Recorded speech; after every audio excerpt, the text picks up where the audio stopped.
Huling 1 minuto na lang bago matapos ang libreng toll sa expressway para sa Chinese New Year. Eksakto ang dating ko sa tollgate papasok ng expressway. Tapos, saktong-sakto, isang Nissan Sylphy ang biglang sumingit sa gilid ko. Ibinaba ng driver ang bintana niya habang nakangisi. Pare, ang mahal ng Tesla mo. Pagbigyan mo na tong bulok kong kotse. Ang yaman mo naman eh. Ay donate mo na lang sana yung toll fee. Binaliwala ko na lang ang mga pinagsasasabi niyang kalokohan. Tutal, 1 minuto na lang at may bayad na ulit. Ayoko ngang maging utu-uto, kaya hindi ko siya pinansin at dumiretso na ako sa tollgate. Ayun nga, hinarang siya. Rinig na rinig ko ang pagmumura niya habang nagbabayad ng toll fee. Akala ko, nakatagpo lang ako ng isang taong walang mudo. Pero bigla niyang diniinan ng salinyador at hinabol ako. Sa mismong rampa, panay ang flash niya ng ilaw at pilit akong ginigit-git para pahintuin. Biglang nasilaw ang mga mata ko. Ang hirap na nga makakita dahil gabi na. Tapos tinapatan pa ako ng nakakapasong ilaw. Halos hindi ko maidilat ang mga mata ko. Paglabas ko ng rampa, pilit kong idinilat ang mga mata ko. Sa rearview mirror, kitang-kita ko yung Nissan Sylphy na nakasabay ko sa tollgate kanina. Bigla akong naginit sa galit, pero naisip ko, nasa likod ang mga magulang at anak ko. Hindi pwedeng magpadalos-dalos, kaya sinabayan ko siya, binaba ang bintana ko, at sinubukang pakiusapan siya. Pare, delikado masyado yung ginagawa mo. Kapag naging kamote ka sa kalsada, pamilya mo ang iiyak sa huli. Pero sa halip na tumigil, ilang beses pa siyang nag-flash ng high beam at halos idikit na niya ang sasakyan niya sa kotse ko para mangasar. Agad kong isinara ang bintana at hinigpitan ng hawak sa manibela. Kung hindi lang sana low battery ang kotse ko. Kanina ko pa tinapakan ng silinyador para iwan siya. Napansin ng asawa ko na may mali. Kaya nag-aalala siyang tumingin sa akin. Han, dahan-dahan lang sa pagmamaneho. Wala tayong mapapala kung papatulan natin yan. Ang mahalaga, makauwi tayo ng ligtas. Ayos lang, hahanap ako ng tiyempo para lumiko sa ibang kalsada. Lalayo na lang tayo sa ganyang tao. Patuloy kong pinapakalma ang pamilya ko. Pero sa totoo lang, hindi ko mapigilan ang inis ko. Nakabuntot pa rin ng dikit yung kotseng Sylphy na yun. Dati na akong nakakapanood ng ganito sa internet. Mga baliw sa kalsada na walang pakialam. At pinaglalaroan ng buhay ng iba. Bukod pa roon, halatang nakamodify ang mga ilaw ng kotseng yun. Hindi yun ang orihinal na ilaw. Kung masilaw pa ako ng ilang minuto, baka mabulag ako pansamantala at masyadong mapanganib yun. Pinilit kong pakalmayan ang sarili ko, saka ako pumasok sa parteng siksikan ng mga sasakyan. Agad akong nagsignal at naghandang bilisan para makisiksik at matakasin siya. Pero pagapak ko sa gas, biglang kumabig ang kotseng yun at sinadyang banggin kami.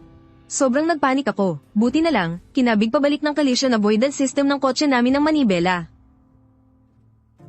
Kung hindi, tiyak natataog kami sa bilis ng takbo namin. Pwedeng ma-hospital kami ng malala, o baka ikamati pa namin to. Biglang bamalat ang matinding takot sa buong katawan ko. Mukhang gusto talaga kaming guluhin ng siraulong to hanggang dulo.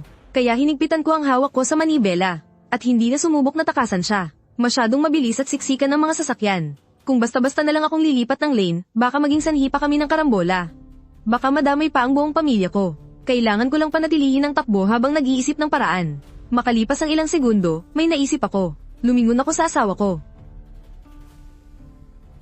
Tingnan mong maigi yung plaka niya. Pagkasabi ko noon, tarantang kinuha ng asawa ko ang cellphone niya at ni-record yung kotseng Sylphy. Nawagan ko naman agad ang highway patrol. Sir, gusto ko pong mag-report. May driver po rito na sobrang delikado magmaneho. Tuloy-tuloy na nanggigit-git at nambubulag ng ilaw sir. Paki-describe po ngayon ng detalyado kung nasaan kayo. Idinetalye ko sa kanila kung nasa ang lane at lugar kami. Sa mga oras na ito, kailangan ko na talaga ng tulong ng pulisya. Walang kwenta kung papatulan ko pa ang ganitong tao, lalo na't bagong taon ngayon. Gusto ko lang pong maiuwi ng ligtas ang pamilya ko, sir. Nakita niyo po ba ng malinaw ang plaka? Hindi po, nakatutok kasi yung high beam niya. Nasa silaw kami at hindi maidilat ang aming mga mata, nanginginig na sa takot ang asawa ko. Tumutulo ang mga luha niya, halatang sobrang takot na takot. Tahimik namang nakayakap ang nanay ko sa anak namin, takot na baka umiyak ang bata. Sir, may kasama po akong matanda at bata sa sasakyan. May sakit pa po sa puso ang nanay ko. Sobrang delikado po talaga ng sitwasyon. Patuloy naman akong pinapakalma ng pulis. At sinabihang nagpadala na sila ng patrol car para tumulong. Kailangan ko na lang daw panatilihin ang takbo ko at maghintay. Naisip ko, ngayong kasali na ang mga pulis, siguradong hindi na magtatangka ang baliw na to. Pero hindi pa man ako nakakahinga ng maluwag kahit ilang minuto lang, biglang nanlamig ang buong katawan ko sa sinabi ng pulis. Sir, nakuha na po namin mula sa camera ang plaka ng kabilang sasakyan. Nalaman namin ang may-ari ng Sylphy na iyan ay kakalabas lang ng kulungan noong simula ng taon. May kaso na siya dati ng mapanganib na pagmamaneho na nauwi sa pagkamatay ng tao. Kaba at takot ang biglang bamalat sa akin, akala ko simpleng road rage lang ito. Hindi ko inasahang ex-convict pala ang kaharap namin. Sir, pakiusap, huwag na huwag kayong makikipag-away sa kanya. Maghintay lang kayo hanggang sa makarating kami riyan para iligtas kayo. Opo, susubukan ko pong pakalmayan ang sitwasyon, pakiusap. Bilasan niyo rin po sana. Pinigilan ko ang matinding takot ko. Pagkababa ko ng telepono, humarap ako para pakalmayin ang pamilya ko. Pero nakita kong nakatakip sa bibig ang nanay ko habang umiiyak, at ang asawa ko naman ay namumutla at napasanda na lang sa upuan. Hindi ko maiwasang magsisi kung pinagbigyan ko na lang sana siyang sumingit kanina. Baka hindi kami napaginitan ng baliw na ito. Hinawakan ko ng mahigpit ang manibela, pero tumunog na ang warning sa baterya ng sasakyan ko. Wala akong magawa kundi magdasal na sana umabot pa ito hanggang sa makarating ang mga pulis. Dahil kung mamatayan kami ng makina sa gilid ng kalsada habang kaharap ang isang mamamatay tao. Wala kaming kalaban-laban. Mahal, huwag kayong matakot. Alam na ng mga pulis ang nangyayari. Dahan-dahan lang tayong magmamaneho. Hanggang sa dumating sila, paulit-ulit kong pinapakalma ang pamilya ko. Pero nakabukas pa rin ang bintana ng katabi naming Sylvie. Nangasar pa siyang nag-middle finger sa amin. Nang makita niyang hindi namin siya pinapansin, idinikit niya ang sasakyan niya sa lane ko. Buong lakas na sumigaw, "Gago! Ang ganda ng kotse mo. Pero ilang daang toll fee lang ayaw mo pang ailibre sa akin. Ganyan talaga kayong mga mayayaman. Paano na lang mabubuhay kaming mga mahihirap, ha?" Sa sobrang inis ko, napatawa na lang ako. Hindi ko akalaing sisermonan pa ako ng isang ex-convict. Pagkatapos ay nilakasan ko ang loob kong ibaba ang bintana ko. At sinigawan ko siya, nauna ako kaya dapat lang na ako ang mauna rito. Bakit ko naman babayaran ang toll fee mo? Pagkarinig niya sa sinabi ko, lalong nagalit ang hayop. Bigla niyang kinabig ang manibela at gumitgit papalapit sa akin. Mabuti na lang at nakaiwas ako sa emergency lane, kundi tapos na kami. "Baliw ka ba? Binabangga mo na yung kotse ko. Hindi ka mananalo rito," sigaw ko. Ha. E di isa kapalit ng 4. Hindi na Luigi. Natigilan ako at doon ko lang nakita sa bintana na mag-isa lang siya sa sasakyan niya. Kaya pala wala siyang takot mamatay. Sobrang lakas ng pagguga ng sasakyan namin. Kaya napasigaw ng tuloy-tuloy ang nanay at asawa ko. Pero ang loko sa kabilang kotse, panay pa rin ang gitgit sa amin. Pamitik ng husto ang adrenaline ko. Halos kapusin na ako ng hininga. Mabilis kong kinabig ang manibela para umiwas. Kumiskis ang sasakyan namin sa gilid ng barricade habang umarangkada. Ang daang ito pa naman ay kilalang bangin kapag lumampas kami sa barricade, paniguradong patay kaming lahat. Nang makitang panay ang iwas ko, akala ng driver ng Sylvie ay natatakot na ako. Kaya mas lalo siyang yamabang at bumilis ang takbo para habulin kami, habang pasingit-singit na nagpa-flash ng headlights. "Han, tama na, tanungin mo na lang kung magkanong kailangan niya. Bigay na lang natin, pwede ba?" Napabuntong hininga ko. Sa puntong ito wala na akong magagawa kundi pagbigyan siya. Hindi ko pwedeng isugal ang buhay ng pamilya ko dahil lang sa pride. Ang pagbabayad para makaiwas sa gulo ang pinakamadaling paraan. Krimen yang ginagawa mo. Magkano bang gusto mo? Ibibigay ko sa'yo. Pagkarinig nito, napahalakhak ng malakas ang lalaki. "Ngayon alam mo na kung paano gumamit ng pera. Bakit hindi mo ginawa kanina? Magkano ba talagang kailangan mo?" Hindi siya sumagot. Sa halip, pasiga siyang nagsalita. "Ang ganda pala ng asawa mo ah." "Hay, ganda. Pasok ka muna sa kotse ni kuya. May ipapakita ko sa iyong maganda." Ang bawat nakakadiring sigaw niya ay nagpaakyat ng dugo sa ulo ko. Sa sobrang galit, mahigpit kong hinawakan ng manibela at sinigawan siya. "Tumahimik ka nga, magkano ba? Ita-transfer ko sa iyo ngayon din." Pinilit kong pakalmayin ang sarili ko. Walang kwenta kung papatulan ko pa ang basurang to. Kung madadala sa pera, yun na ang pinakamabilis na solusyon. Kapag ligtas na kami, sisiguraduhin kung makukulong ang siraulong to. Para mabulok siya sa loob. "Anong presyo pinagsasasabi mo? Paano mo mababayaran ang perwisyong ginawa mo sa akin? Kung nag-iisip ka, papasukin mo ang asawa mo sa kotse ko sa susunod na stopover para makapag-usap kami. Pero wag kang mag-alala, mag-uusap lang kami, ha. Padami ng padami ang mga kahibangan niya. Nung una, gusto ko lang sanang makipag-areglo pero ngayon ko lang na-realize. Hindi lang ito simpleng panginikil. Gustong-gusto niyang nakikita akong nahihirapan at napapahiya. Nananaginip ka ng gising. Alam na ng mga pulis ang ginagawa mo. Kung titigil ka at aatras na ngayon, may oras ka pa." Pagkarinig niya sa salitang pulis, biglang nagdilim ang mukha ng driver ng Sylvie. Nawala ang nakangising mukha niya at napalitan ng nakakatakot na ekspresyon. "Tinakot mo pa ako ha? Hindi uobra sa akin yan. Lalaruin kita hanggang dulo ngayong araw." Bigla niyang diniinan ng apakan ng gas. Agad siyang kumabig papunta sa lane ko, at mas matindi ang paggitgit niya ngayon. At ang sasakyan ko, paubos na rin ang baterya kaya hindi na ako makahataw ng mabilis. Kaya bigla kong kinabig ang manibela at mariing tinapakan ng preno. Mabilis akong huminto sa emergency lane. Nang makita ng driver ng Sylvie na tumigil ako, hinarang niya ang kotse niya sa unahan ko at padubog na naglakad palapit sa akin. "Bumaba ka riyan. Bigla-bigla kang pumepreno ha. Gusto mo ba akong patayin?" Idinikit niya ang mukha niya sa bintana, na halos may upi na ang mukha niya sa salamin. "Han, takot na ako, wag kang matakot, mahal. Ligtas tayo rito sa loob ng sasakyan." Pilit kong pinapakalma ang pamilya ko. Saka ako mabilis na tumawag sa pulis. Nang makita ng lalaki na hindi kami lumalabas, lalo siyang nagwala at buong lakas na sinipa ang pinto ng kotse ko. Pagkatapos ay nagmura siyang naglakad pabalik sa kotse niya. Sakto naman, sumagot na sa wakas ang pulis sa kabilang linya. "Officer, ako po yung tumawag kanina. Hinarang na kami ng ex-convict na yun. Sobrang bayolente niya. Gaano pa ba kayo katagal bago makarating? Sir, kumapit lang kayo. Hindi ko pa natatapos ang sinasabi ko sa pulis nang bigla kong makita sa gilid ng mata ko. Pabalik na ulit ang lalaking yun at may daladala siyang baseball bat. Hi, ganda. Nainip ba kayo? Ipinasok ni Sanmeng ang kamay niya sa basag na bintana papasok sa kotse. Bumaon ang mga bubog sa palad niya, pero parang wala siyang nararamdamang sakit. Patuloy niyang kinakalampag ang lock ng pinto. Nakita ko sa rearview mirror ang asawa ko, hawak ang cellphone. Nanginginig siyang susubukan sanang hampasin ang kamay nito. Huwag mo siyang hawakan. Protektahan mo sina mama at ang mga bata. Duguan ang buong mukha ni Sanmeng, pero nakangisi pa rin siya ng nakakakilabot. Hawak sa kabilang kamay ang baseball bat at buong lakas na pinaghahampas ang pinto ng kotse. Sa bawat paghampas niya, nakabulagta na ang nanay ko sa likod, hirap na hirap huminga. Habang nakahawak sa dibdib niya, buksan niyo ang pinto, bibilang ako hanggang 3. Kapag hindi niyo binuksan to, wawasakin ko ang bubong ng kotseng to. Tumingin ako sa dashboard, 1% na lang ang natitirang baterya. Hindi ko pinansin ang pananakot niya, at paimpol kong tinanggal ang handbrake. Mahigpit na nakahawak ang kanang kamay ko sa cambio. Nang makita ni Sanmeng na wala akong reaksyon, muli niyang itinaas ang baseball bat at buong lakas na hinampas ang natitirang salamin sa likod. Nang isigan niya ang unang numero. Sa mismong sandaling bumwelo siya para hamampas ulit sa sandaling iyon. Bigla kong kinambyo pa atras at tinodo ang apak sa silinyador. Umugang ng malakas ang makina at mabilis na umatras ang kotse. Nakaladkad si Sanmeng sa pinto kaya nawalan siya ng balanse at napasigaw. Tumilapon siya ng mga 3 o 4 na metro at malakas na bumagsak sa metal na harang sa gilid ng kalsada. Hindi ako huminto at patuloy pa rin sa pag-atres. Lumayo ako ng mga 50 metro hanggang sa bumangga ang likod ng kotse sa poste at tuluyang huminto. Huminto rin sa wakas ang kotse, pero umilo na ang lahat ng warning lights sa dashboard. Lumingon ako kay mama, nakatirik na ang mga mata niya. Sintomas to ng atake sa puso. Ang gamot tumilapon ng bote ng gamot kanina. Agad kong tinanggal ang seatbelt ko at teretantang naghanap sa pagitan ng mga upuan. Nahawakan ko ang malamig na riles ng upuan, pero puro alikabok lang at wala akong makapa. Mingala ako sa rearview mirror nakatayo na ulit si Sanmeng. Hindi na niya kinuha ang baseball bat, kundi naglakad papunta sa likod ng kotseng selfie niya. May kinuha si Sanmeng mula sa loob isang bakal na crowbar na kalahating metro ang haba. Ika-ika siyang naglakad pabalik sa amin. Sa bawat hakbang niya, kumikislap ang crowbar na kinakaladkad niya sa kalsada. Alam kong tuluyan na siyang nagdilim sa ginawa ko kanina. Sa wakas, napapa ko rin ang bote ng gamot sa ilalim ng passenger seat. Blag, isang malakas na kalabog. Nasa harapan na ng kotse si Sanmeng. Buong lakas niyang inihampas ang crowbar sa hood, kaya naiupi ito agad. Tumakas kayo. Subukan niyo pang tumakas, mga hayop.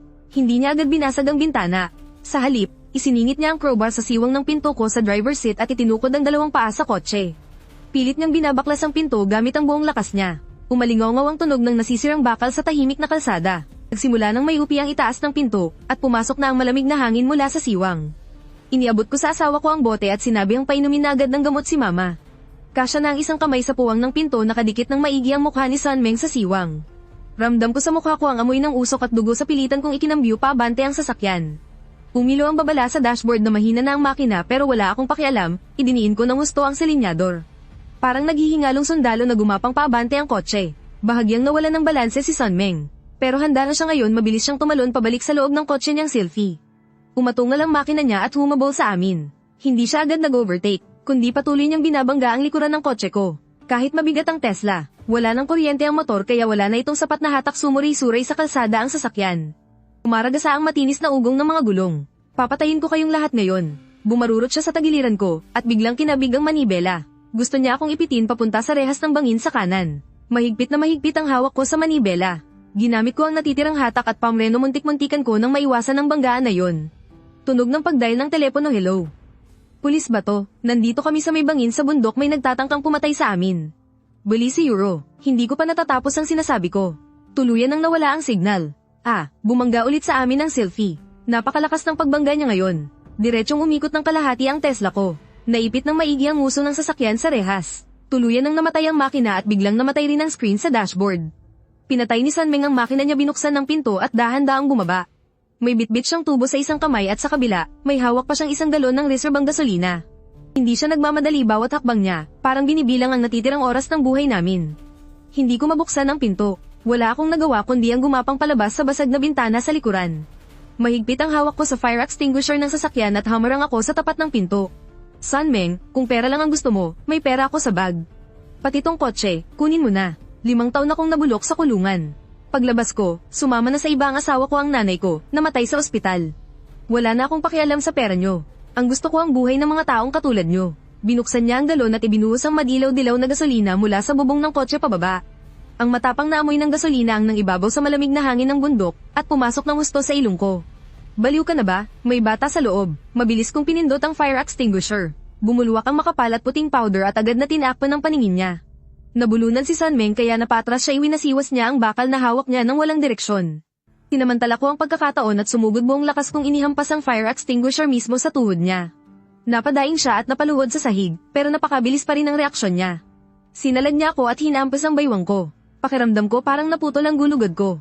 Malakas ang naging pagbagsak ko sa lupa. Rinig ko ang mabibigat na paghinga ni Sunmeng. Kumuha siya ng lighter mula sa bulsa niya, nanginginig ang mga kamay ni Sunmeng. Hindi ko alam kung dahil ba sa sakit o sa sobrang pananabik. Sumayaw sa hangin ang apoy ng lighter. Wala pa sa kalahating metro ang layo nito sa bubong na basang-basa ng gasolina. Hindi ko na ininda ang sobrang sakit sa baywang ko. Gumapang ako nang mabilis palapit sa kanya at mahigpit na niyakap ang mga binti niya. Mahal, ilayo mo na si mama dito. Tumakas na kayo sa kabilang pinto. Pilit na itinutulak ng asawa ko ang naiuping pinto sa kanan habang ang anak namin sa loob, paus nakakaiyak. Walang awang pinagsisipa ni Sunmeng ang ulo ko bawat sipa niya, saktong tumatama sa sentido ko. Unti-unting nandilim ang paningin ko pero nakakapit pa rin ng parang bakal ang mga kamay ko sa binti niya. Walang makakatakas. Kahit sino, walang makakatakas. Yumuko siya, at itinusok ang dulo ng crowbar sa likod ng kamay ko. Sa sobrang sakit, muntik ko nang mabitawan. Pero alam na alam ko sa sarili ko kapag bumitaw ako. Ang kotseng nasa likuran ko ay lalamunin ng apoy. Eksakto sa sandaling susubukan niya ulit magsindi. Biglang may samilaw na malalakas na puting ilaw mula sa bungangan ng tunnel sa di kalayuan. Hindi iyon pangkaraniwang ilaw ng kotse, kundi mga malalakas na searchlight. Kasunod nito, umugang ang malalakas at sunod-sunod na tunog ng makina mula sa malayo. Ingay iyon ng mga naglalakihang motorsiklo at wangwang ng kotseng pampulis na humaharurot. Baliw na nagkikislapan ng pula-tasol na ilaw sa dingding ng tunnel at napakabilis na papalapit sa amin. Natigilan sandali si Sunmeng at lumingon sa direksyon ng ilaw. Sinamantala ko ang pagka-distract niya. Buong lakas kong dinampot ang isang bato sa lupa, at buong bagsik na inihampas sa kamay niyang may hawak na lighter. Tumama ng husto ang batong ibinato ko sa likod ng kamay ni Sunmeng. Napari siya ng malakas sa sakit. Tumalsik sa ere ang hawak niyang lighter, at bumagsak sa layong wala pang kalahating metro mula sa gulong. Namatay ang apoy, pero mumurahing plastic na lighter lang yun, kaya lumikha ito ng malutong na tunog pagbagsak sa semento. Papatayin kita, buong katawan siyang damamba sa akin. Higit 100 kilong bigat ang dumagan sa akin na parang isang maliit na bundok. Naramdaman kong lumutong ang mga tadyang ko sa dibdib. Agad na nawalan ng hangin ang mga baga ko. Hindi na niya pinulot yung lighter. Sa halip mahigpit niyang sinakal ang leeg ko gamit ang dalawang kamay. Unti-unting nanlabo ang paningin ko. Pilit na kinakapa ng mga kamay ko ang lupa, napuno na ng putik at graba ang mga kuko ko. Nakapa ko yung fire extinguisher kanina, pero wala na talaga akong mailabas na lakas. Halos nakadikit na sa akin ang mukha ni Sunmeng mula sa itaas, at patuloy na tumatalsik ang laway niya sa mukha ko. Bakas sa mga mata niya ang tuwa na makapanira. Mayaman ka, di ba? Nakakotse ka pa ng mamahalin, di ba? Ngayon, sabay tayong magiging abo. Naramdaman kong mas lalong humihigpit ang sakal niya sa leeg ko, parang mapuputol na ang lalamunan ko. Nang malapit na akong mawalan ng malay, nakapa ko ang bakal ng sinturon sa baywang ni Sunmeng. Ginamit ko ang kaisa-isang natitira kong lakas, itinaas ko ang tuhod ko. At buong lakas na ibinaon niyon sa bayag niya. Napabilang ang katawan niya. Agad na lumuwag ang pagkakasakal niya sa akin. Huminga ako ng malalim, at mabilis na gamulong para maitulak siya palayo. Gumapang ako ng mabilis patungo sa nalaglag na lighter, hindi pwedeng makuha niya ulit iyon. Hindi maaari, agad kong sinunggaban ang lighter. At ibinulsa iyon, bagsak sa lupa si Sunmeng. Pero pagkaraan lang ng ilang segundo sumugod na naman siyang parang asong ulol. Hindi na siya nagtangkang magsindi ng apoy. Sa halip, pinulot niya ang bakal na crowbar sa lupa. At buong lakas na inihampas iyon sa balikat ko. Agad na naman hidang kalahati ng katawan ko. Napahandusay ako sa tabi ng pinto ng kotse, nakatingin sa kanya habang muli niyang itinataas ang crowbar. Sa loob ng kotse, desperadong kinakalampag ng asawa ko ang pinto sa kanang bahagi. Iyon na lang ang tanging labasan nila. Pero dahil sa pagkakabangga kanina ng kotseng Sylvie, tuluyang nalock at nasira ang pinto. Han, hindi mabuksan ang pinto, wala nang hininga si mama. Iligtas mo si mama, parang awa mo na. Nang marinig ko ang mga salitang iyon, hindi ko alam kung saan ako kumuha ng lakas, bigla kong niyakap ng mahigpit ang braso ni Sunmeng na may hawak ng pamalo. Ibinuka ko ang bibig ko at kinagat ng mariin ang pulso niya. Agad na kumalat ang lasa ng dugo sa loob ng bibig ko. Sa sobrang sakit, baliw na iwinasiwas ni Sunmeng ang braso niya. Nabitawan niya ang crowbar, at tumalsik iyon papunta sa pababang gilid ng kalsada. Bumitaw ka, hayop ka. Bumitaw ka. Baliw niyang pinagsusuntok ang ulo ko gamit ang isa pa niyang kamay. Kinagat ko siya ng madiin at hindi binitawan, nagpagulong-gulong kaming dalawa sa sahig na amoy gasolina. Pilit naming dinadaganan ng isa't isa, habang ang gasolina ay unti-unti nang tumatagos sa mga damit ko. Malamig pero parang nagbabagang bakal na sinusunog ang puso ko. Nakita kong kinapa niya ang kanyang bulsa, baka may isa pa siyang lighter doon. O kaya posporo, halos lumundag ang puso ko sa sobrang kaba. Imposibleng isang panindi lang ang dala ng demonyong ito. Mahal, basagin mo na ang bintana gamit ang fire extinguisher, bilis. Pero hindi lighter ang inilabas ni Sunmeng mula sa bulsa niya, kundi isang lanseta. Nanlilisik ang mga mata niya, at buong lakas na sumaksak papunta sa tiyan ko. Agad akong bumitaw, at pilit na umatras palayo. Hiniwan ng talam ang jacket ko, at nagliparan na parang niebe ang mga puting balahibo nito. Sa kalagitnaan ng pag-agaw buhay na iyon, dalawang nakakabulag na ilaw. Ang biglang sumilaw mula sa lagusan sa likuran, kasabay ng nakakabinging wangwang ng pulis. Hindi ako namamalik mata, dumating na ang mga nakamotor na pulis. Kayo dyan sa harap, ibaba ang sandata. Itigil nyo agad ang ginagawa nyo. Natigilan si Sunmeng, bahagyang nanginginig ang kamay niyang may hawak na patalim. Napakabilis ng motor ng pulis, wala pang 10 segundo ay nakarating na sila sa gitna ng dalawang sasakyan. Nakakabulag ang headlight kaya halos hindi kami makamulat. Tumingin si Sunmeng sa mga pulis. Tapos ay tumingin sa akin. Ang pagiging agresibo sa mukha niya ay napalitan ng pag-aalinlangan. Huwag kayong lalapit. Pag lumapit kayo, sasaksakin ko siya. Bigla niyang hinablat ang kwelyo ko at idiniin ang talam ng kutsilyo sa leg ko. Ramdam ko ang lamig ng bakal na nakadikit sa balat ko, konting diin lang niya. Siguradong patay ako on the spot. Sunmeng, nandito na ang mga pulis. Hindi ka na makakatakas. Isipin mo naman ang nanay mo. Paano na siya kapag nakulong ka? Matagal nang patay ang nanay ko. Namatay siya kasi wala kaming pampa-ospital. Anong alam ninyong mga mayayaman, ha? Mas lalo siyang nagwawala habang nagsasalita, kaya medyo nahiwa na ng talam ang balat ko. Huminto ang isang pulis sa motor niya, at nakahawak na ang kamay sa batuta sa kanyang baywang. Mabilis namang humingi ng backup ang isa pang pulis. Parang tumigil ang pag-ikot ng mundo. Wala kang maririnig kundi ang alingaw ng wangwang at ang paghihip ng hangin sa kabundukan. Dahan-dahang umatras si Sunmeng habang hawak-hawak ako, eksaktong sa mismong basa pang gasolina kami nakatapak. Ibaba mo ang kutsilyo. Pwede nating pag-usapan kung ano man ang kailangan mo. Huwag mo nang palalain ang sitwasyon. Pero walang pakialam si Sunmeng sa sinasabi nila. Tuluyan nang nawala sa sarili ang emosyon niya, at kinaladkad niya ako papunta sa kotseng selfie. Halatang gusto niyang sumakay doon para tumakas, pero alam kong nasa sahig pa ang susi. Umatras kayong lahat. Umatras kayo. Pag lumapit pa kayo, uunahin ko siya. Tapos susunugin ko tayong lahat para sabay-sabay na tayong mamatay. Naramdaman kong nanginginig ng matindi ang kamay niya. Palinggan akong sumulyap sa loob ng kotse. Nabasag na ng asawa ko ang bintana gamit ang fire extinguisher, at kasalukuyang inilalabas ang anak namin. Napansin din ito ng mga pulis. Sumenyas ang isa sa kasama niya para kunin ang atensyon ni Sunmeng. Habang siya ay dahan-dahang gumapang sa gilid. Sunmeng, hindi ka na makakatakas. Tingnan mo doon, puro pulis na. Itinuro ko ang direksyon ng lagusan. Parami na ng parami ang pulat asol na wangwang, doon dumating na ang mga SWAT na backup. Lumingon sandali si Sunmeng para tingnan iyon, at sa isang segundong pagkagambala na iyon. Agad kong hinawakan ng mahigpit ang palso niyang may hawak na kutsilyo, sabay biglang baba ng katawan ko. Sugod, parang palasong binitawan sa bilis ang mga pulis nang sugurin nila siya. Nakabawi si Sunmeng at sinubukan akong saksakin, pero mahigpit kong kinandado ang kamay niya. Isang traffic enforcer ang sumagpang sa kanya mula sa gilid, at nagpagulong-gulong silang dalawa sa tumagas na gasolina. Sinundan ito ng matitinding pagpreno, 3 hanggang 4 na sasakyan ng SWAT ang humambalang sa gitna ng kalsada. Nagsibabaan ang mga armadong pulis at mabilis nilang kinontrol ang buong lugar. Mahigpit na dinaganan si Sunmeng ng 3 tao, nakasubsob ang mukha niya sa kalsadang amoy gasolina. Nagpupumiglas pa rin siya. Umayos ka. Napabagsak na lang ako sa lapag, pinapanood habang pinupusasan si Sunmeng. Pinaladkad siya papunta sa police car na parang patay na aso. Nakuha rin ang hawak niyang balisong. Kumikislap ito sa ilalim ng ilaw. Bilis, ambulansya. Yung nanay ko nasa kotse. Agad namang sumugod ang mga medic. Lumabas ang asawa ko, yakap ang anak namin, at napaluhod sa tabi ko. Nakita kong nilagyan ng oxygen mask ang nanay ko, habang minamadali siyang ikapor ng doktor. Nang sandaling iyon, pakiramdam ko'y naubos ang lahat ng. Isang pulis ang lumapit sa akin at inabutan ako ng kumot. Tinapak niya ng marahan ng balikat ko, ayos na po ang lahat, Mr. Sheng. Ang taong ito ay nasa watchlist dahil sa paggamit ng peking ID. Sa pagkakataong ito, hindi na siya makakalusot. Tiningnan ko ang naiuping Tesla dahil sa pagbangga, pati na rin ang mga nagkalat na basag na salamin at gasolina sa kalsada. Nakaupo ako sa upuan sa pasilyo ng ospital, mahigpit na nakahawak sa bagong print na bill. 30,000 ito pa lang ang unang down payment para makapasok si Mama sa ICU. Kinausap na ako ng doktor kanina, hindi lang daw labis na na-trauma si Mama. Sa mismong pagbangga, ang pagkakasakal mula sa seatbelt ay nagdulot din ng pinsala sa kanyang mga panloob na laman. Ang mga susunod na gastusin sa operasyon ay parang butas na walang hangganan kumpanya ng insurance baka mo. Paano ko makiklaim ang sira ng kotse ko at ang gastusin sa ospital nung kabila? Malamig ang tono ng adjuster sa kabilang linya. Sinabi niya sa akin na dahil hindi pa naglalabas ng opisyal na police report ang mga traffic enforcer. At dahil may hinala ng road rage sa pinangyarihan, hindi raw muna maglalabas ng kahit anong pondo ang insurance. Binaba ko ang telepono at napatingin sa dulo ng pasilyo. Nandoon ang mga kaanak ni Sunmeng at malakas na nag-iiyakan, pilit silang inaawat ng mga nurse. Huwag kayong maingay, nasa ospital kayo. Ang asawa ni Sunmeng. Isang babaeng nakasuot ng maluwag na pantulog ang biglang sumugod at mahigpit na kinapitan ng kwelyo ko. Nangangamoy siya ng murang sigarilyo at pawis. Umiiyak siyang sumigaw na hindi pa rin daw nagigising ang asawa niya. Mayroon pa raw silang 3 anak na naghihintay ng pagkain sa bahay.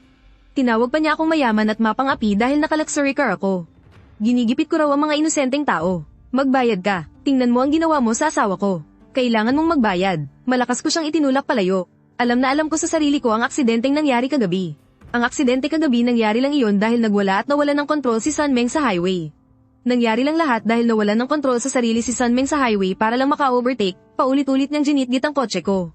Hanggang sa mawalan siya ng kontrol at bumangga sa guardrail na damay pa ang kotse ko, kaya ako nawala sa linya.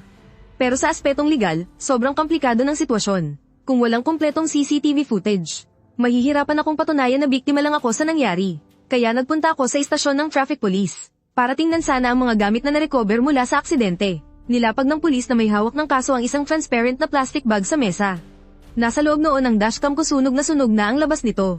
Natunaw na ang plastic at naging isang bukol na lang. Mr. Sheng, nasira na ang dashcam mo sa aksidente. Sinubukan naming kunin ang data. Pero hindi na talaga gumagana ang mga pyesa sa loob. E paano naman ang CCTV sa kalsada? Imposible namang walang CCTV sa may pasukan ng tunnel, di ba? Pasensya na, pero saktong may maintenance ang mga fiber optic cable sa bahaging yun ng kalsada.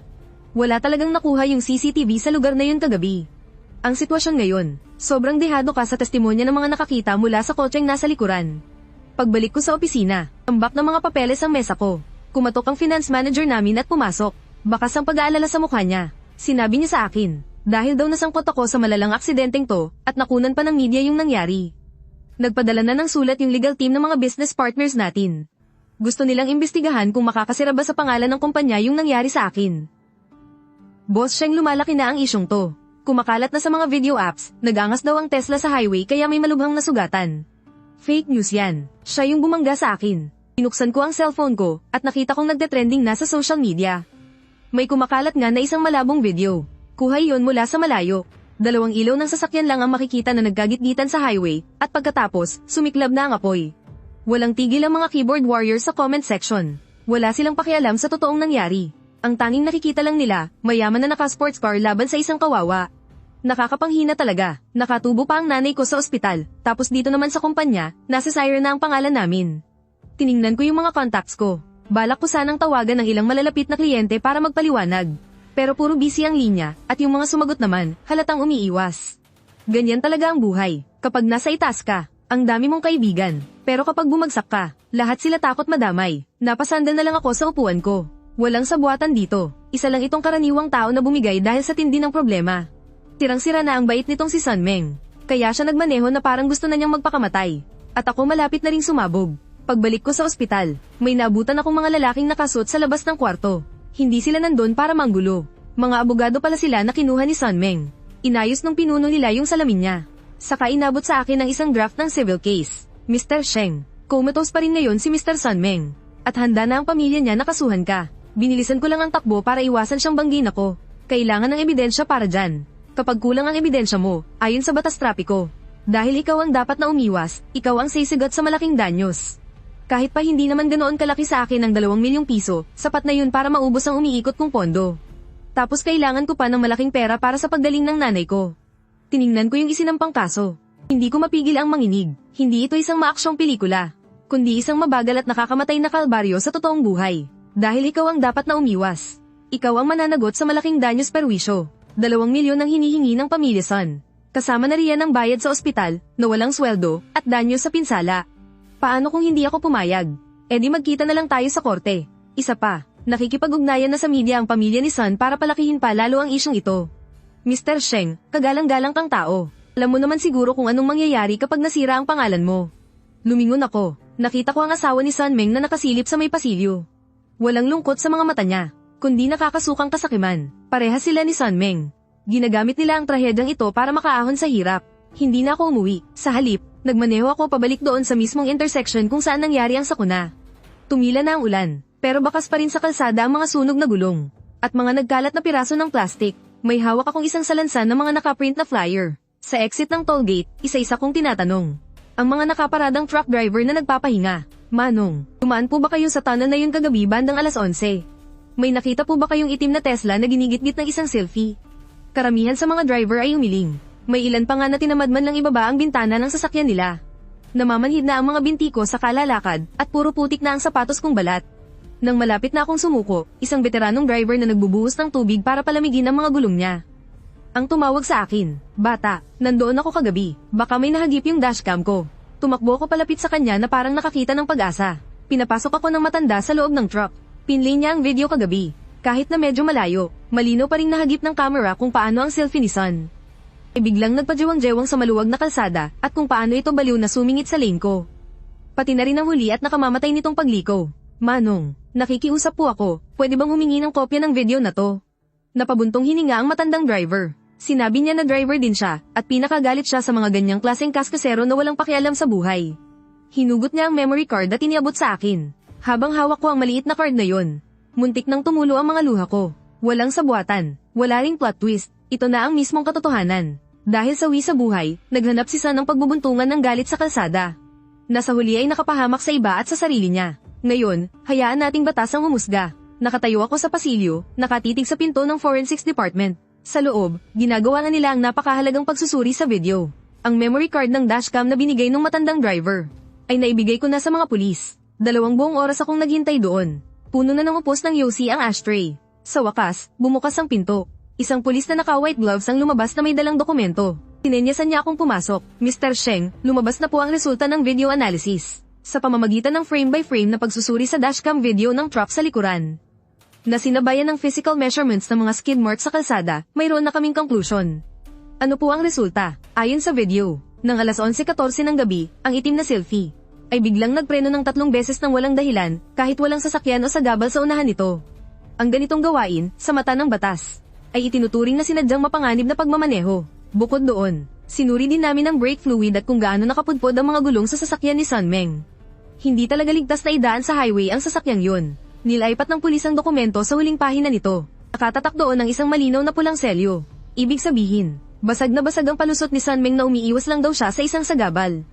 Kinuha ko ang report at napadaan ang mga daliri ko sa malamig na conclusion. Hindi pala ito isang sabuatan. Isa lang siyang lalaking binaygo ng buhay, na naghanap ng mapaglalabasan ng galit sa kalsada hanggang sa sarili din niya ang napahamak. Pwede po bang gamitin ang report na to bilang patunay para mapanagot siya? Oo, base sa mga nakuha naming data mula sa mga checkpoint sa loob ng 10 kilometro bago ang aksidente. Ilang beses nang nahuli si Son Meng na nag-overspeeding at gumgewang sa lane. Hindi na ito isang simpleng aksidente sa kalsada. May tuturing na itong isang kasong kriminal dahil sa sinadyang pagmamaneho ng mapanganib. Bumalik ako sa ospital dala-dala ang kopya ng forensics report. Ang asawa ni Son Meng, kasama ang 2 nilang anak, ay nakaupo sa upuan sa tapat ng kwarto ng nanay ko. Nang makita niya ako, hindi na siya sumugod para magwala tulad ng dati. Bagkus, nakayuko lang siya at mahigpit na nakahawak sa laylayan ng damit niya. Nakatayo rin sa tabi ang abogado nila, at halata rin ng matinding pagkabagabag sa mukha nito. "Ginoong Sheng, mag-usap tayo. Tungkol sana ito sa inihain naming kaso kanina. Handa na po kaming bawiin ito, babawiin na namin. Kahapon lang, sabi niyo pagbabayaran niyo ako ng 2 milyon para masaid ang buong yaman ko. Ay yun nga po, hindi po kasi namin alam ang buong detalye ng nangyari. Ngayong lumabas na ang resulta ng investigasyon, malaki ang posibilidad na si Son ang may buong kasalanan. Kung aabot pa ito sa korte, hindi lang mawawalan ng danyos ang pamilya Son. Sila pa ang sisigat sa malaking pinsala ng sasakyan mo, pati na rin sa gastusin sa ospital ng pamilya mo." Tiningnan ko ang babae, bigla na lang siyang napaupo mula sa silya. Lumuhad siya sa sahig, at pinilit na abutin ang laylayan ng pantalon ko. Takot na umiyak ang 2 niyang anak. Ang mga pasyente at nurse sa pasilyo ay napatingin lahat sa amin. Ang ganitong klaseng madramang panunumbat ay hindi na bago sa loob ng ospital. Pero sa pagkakataong ito, wala akong balak na magpatalo. "Ginoong Sheng, mayaman naman po kayo. May insurance po kayo, sa isang pitik nyo lang, may liligtas nyo na ang buong pamilya namin." Nasa ICU pa rin po si Qiang Zi, sabi ng doktor, habang buhay na raw po siyang hindi makakalakad. "Parang awan nyo na, huwag nyo na po kaming pagbayarin, wala po talaga kaming pera." Nung binangga ako ng asawa mo, naisip niya ba na nasa loob din ng sasakyan ang nanay ko? Naisip niya ba ang buhay naming pamilya? Hindi porket kayo ang mahirap, kayo na ang tama sa batas. Iniwasan ko siya, sabay tulak sa pinto at pumasok sa kwarto. Gising na ang nanay ko. Kahit nakasuot pa rin siya ng oxygen mask, malinaw na ang tingin ng mga mata niya. Dahan-dahan siyang umiling. Sinasabi niya na huwag ko ng patulan ng away. Naiintindihan ko ang gusto niya. Pero alam ko rin na kung palalampasin ko ang ganitong masamang gawain, ay kawawa naman ang mga sumusunod sa batas. Puno ng tao ang loob ng mediation room. Nandun ang insurance agent ko, ang abogado ni Sun Meng. Pati na ang namumutla at nanlulumong asawa ni Sun Meng. Kumatok ang pulis sa ibabaw ng lamesa. Saka inilatag ang 2 opisyal na ulat tungkol sa aksidente. Ayon sa investigasyon ng Traffic Bureau. Sa aksidenteng ito, ang driver ng sasakyan na may plakang yon AX55 na si Sun Meng. Dahil sa kawalang ingat sa pagmamaneho at hindi ligtas na kondisyon ng sasakyan, ang may buong pananagutan sa aksidente, ang driver na si Sheng Tianhao dahil umiwas lang sa panganib at kumilos lang para isalba ang sarili ay walang nilabag na batas trapiko. Wala siyang pananagutan. Pagkarinig ng asawa ni Sun Meng sa desisyon, parang biglang pinabagsakan ng langit at lupa ang babae. Nanghina siyang napasandal sa upuan. Napakabigat ng salitang buong pananagutan. Ibig sabihin nito, sila ang sasagot sa lahat ng gastusin ni Sun Meng sa ospital. Ibig sabihin din nito ang nasira kong Tesla na nagkakahalaga ng daan-daang libo ay kailangan nilang bayaran ng buo. Ginoong Sheng, dahil ang kabilang kampo ang may buong pananagutan, sisimulan na ng kumpanya namin ang subrogation process. Kami na muna ang sasagot sa pagpapaayos ng sasakyan nyo at sa gasto sa ospital ng nanay nyo. Pagkatapos, ang legal team na namin ang maniningil sa pamilya ni Sun Meng. Gawin nyo kung ano ang nasa proseso.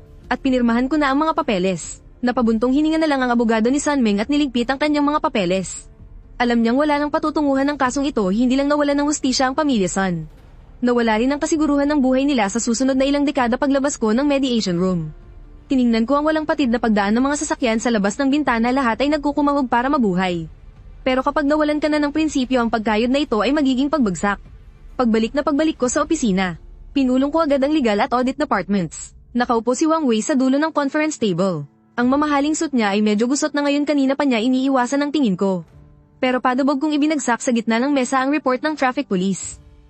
Tungkol sa sinasabi mong reputasyon ng kumpanya, nung isang araw pwede ka nang tumahimik. Boss Sheng, para rin naman sa kumpanya yun eh. Tutal hindi pa naman malinaw ang totoo noon. Ang hindi malinaw na sitwasyon ay hindi dahilan para man-ire ka ng kapwa. Audit department, gusto kong ipa-review ang nakalipas na 3 taon ng mga kontrata natin sa logistics suppliers. Napansin ko kasi na kahit nag-resign na si Sun Meng, patuloy pa rin siyang kumukuha ng pera mula sa logistics department bilang vehicle maintenance allowance. Mr. Wang, pwede mo bang ipaliwanag kung bakit ang isang tinanggal na driver ay nakakakuha pa rin ng allowance sa kumpanya? Biglang natahimik ang buong meeting room, namumuo na ang pawis sa noon ni Wang Wei. Hindi naman ito isang malaking sabuatan, ginamit lang ni Wang Wei ang posisyon niya para unti-unting nakawin ng pera ng kumpanya. Para pakainin ng mga tambay na gumagawa ng mga personal na pabor para sa kanya, at isa lang doon si Sun Meng. Ibinigay ko na ang lahat ng ebidensya sa board of directors ng kumpanya. Mr. Wang, magre-resign ka ba ng kusa o aantayin mo pang kasuhan ka ng legal department natin ng embezzlement? Bubukas sana ni Wang Wei ang bibig niya pero walang lumabas na kahit isang salita. Nanghihina siyang samandal sa upuan at naging blanko ang kanyang mga mata. Akala niya makokontrol niya ang lahat pero nakalimutan niya na sa ilalim ng pamamahala ng kumpanya ngayon. Lahat ng transaksyon ay madaling matrace para lang mapatalsik ako. Ginamit niya ang isang taong pabugso-bugso tulad ni Sun Meng na sa huli ay bumalik din sa kanya. Nakaupo si Mama sa wheelchair, may makapal na kumot na nakapatong sa kanyang mga binti. Sumisinag ang araw sa damuhan, habang nagtatawanan at naghahabulan ng ilang mga bata sa di kalayuan. Pagkatapos ng isang buwang therapy, kayanan niyang gawin ang mga simpleng walking exercise. Tinutulak ko ang wheelchair, dahan-dahan kaming naglalakad sa may kakahuyan. Masabi ng doktor, 2 linggo na lang daw makakauwi na tayo. Tumango si Mama tapos itinuro ang isang balita sa dyaryo. Tungkol yun sa kampanya ng buong lungsod laban sa road rage matapos ang aksidenteng iyon. Dahil sa matinding atensyon mula sa publiko, ang mga kinauukulan ay naghigpit sa mga parusa para sa mapanganib na pagmamaneho sa highway. Pumanaw na si Sun Meng sa ospital noong 1 linggo. Dahil bumigay na ang kanyang mga organo, wala ring masyadong naibigay na danyos ang pamilya niya. Pagkatapos bayaran ng insurance yung natirang balanse, hindi ko na pinahabol sa legal team namin, ibinenta ng asawa ni Sun Meng ang bahay nila sa lungsod. Dinala ang anak niya pabalik sa probinsya, ang report na siya ang may buong kasalanan ay magiging anino na habang buhay nilang dadalhin. Wala akong naramdamang tuwa sa paghihiganti, kundi matinding panghihinayang kung noong gabing iyon. Nakontrol lang sana ni Sun Meng ng konti ang galit niya, kung mas pinahalagahan lang sana niya ang buhay. Siguro hindi mangyayari ang lahat ng ito. Inihinto ko ang wheelchair, at tumingin sa malayo, ayos na ang Tesla ko. Pero ibinenta ko na rin ito, at pinalitan ng isang mas maluwag na family van. Hindi ko na hinahanap ang thrill ng pagharurot at hindi ko na rin pinapansin kung maka-overtake man ako ng 1 o 2 segundo. Maumuwi na tayo, bumalik na sa normal ang takbo ng buhay. Ang mga patagong sir na tagawan ng pwesto sa kumpanya ay unti-unting nawala nang umalis si Wang Wei. Ang krisis sa aming pamilya ay naayos din sa tulong ng batas at mga matibay na ebidensya. Inaandar ko ang kotse at dahan-dahang sumabay sa daloy ng mga sasakyan. Mahaba pa ang biyahe, natuto na akong magmaneho ng dahan-dahan.